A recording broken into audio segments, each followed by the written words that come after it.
محمد ایک عورتوں کا شوقین ویکتی تھا.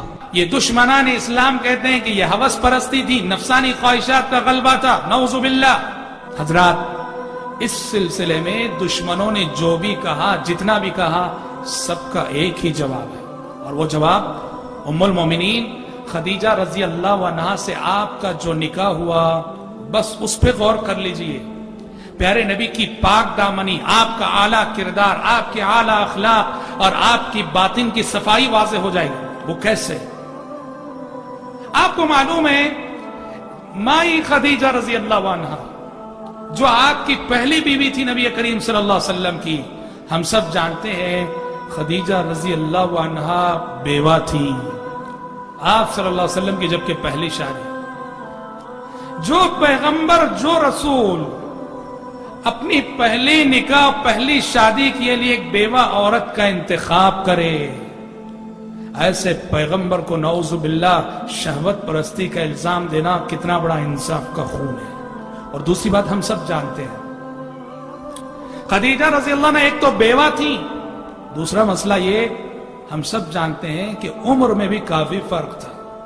نبی کریم صلی اللہ علیہ وسلم کی عمر 25 سال کی تھی اور خدیجہ رضی اللہ عنہ عمر میں آپ سے 15 سال بڑی تھی، وہ 40 سال کی تھی. اللہ اکبر. عموماً ہوتا یہ ہے کہ لڑکے کی عمر بڑی، لڑکی کی کم ہوتی ہے. یہاں پیارے نبی کا پہلا نکاح جس بیوہ خاتون سے ہو رہا ہے وہ عمر میں آپ سے 15 سال بڑی ہیں. اور سب سے اہم بات جو اس مسئلے میں وہ کیا جانتے ہیں؟ سب سے اہم بات یہ ہے اور یہی اصل جواب ہے کہ جب تک خدیجہ رضی اللہ عنہا زندہ رہیں، پیارے نبی نے کوئی دوسرا نکاح، کوئی دوسری شادی نہیں کی. اور آپ کو معلوم ہے کہ خدیجہ رضی اللہ عنہا کا جب انتقال ہوا، پیارے نبی کی عمر کیا تھی؟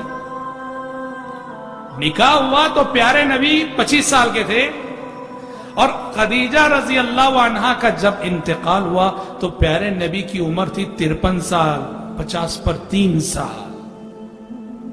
کیا مطلب؟ پوری جوانی پیارے نبی نے ایک بیوہ عورت کے ساتھ گزار دی، ایک بیوہ بیوی کے ساتھ گزار دی. دیکھیے سبحان اللہ، پوری جوانی ہی تو ہوتی ہے، خواہشات کا مرحلہ، نفس کے غلبے کا جوانی ہوتی ہے.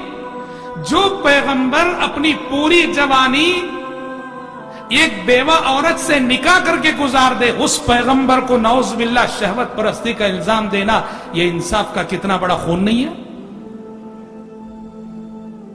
اب سوال یہ پیدا ہوتا ہے، اگر 50 پر 3 سال تک پیارے نبی کی صرف ایک ہی بیوی تھی تو باقی زندگی میں جو 10 شادیاں ہوئی وہ کیوں اور اس کا پس منظر کیا؟ ہاں، یہ جاننے کی بات ہے.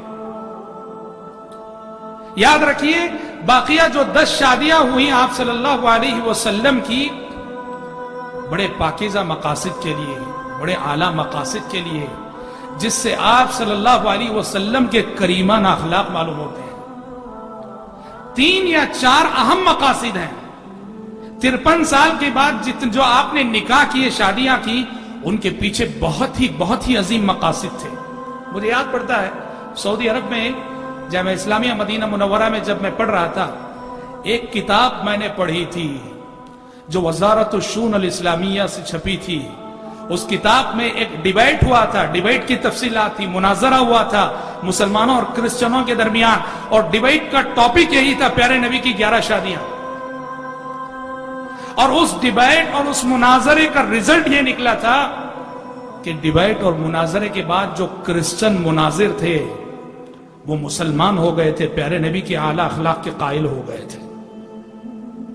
کیونکہ جو شخص انصاف کے ساتھ دیکھے گا تو آپ صلی اللہ علیہ وسلم کی ان 11 شادیوں میں کہیں بھی نعوذ باللہ ثم نعوذ باللہ وہ شہوت کی بات، خواہشات کی بات کہیں نظر نہیں آئے گی.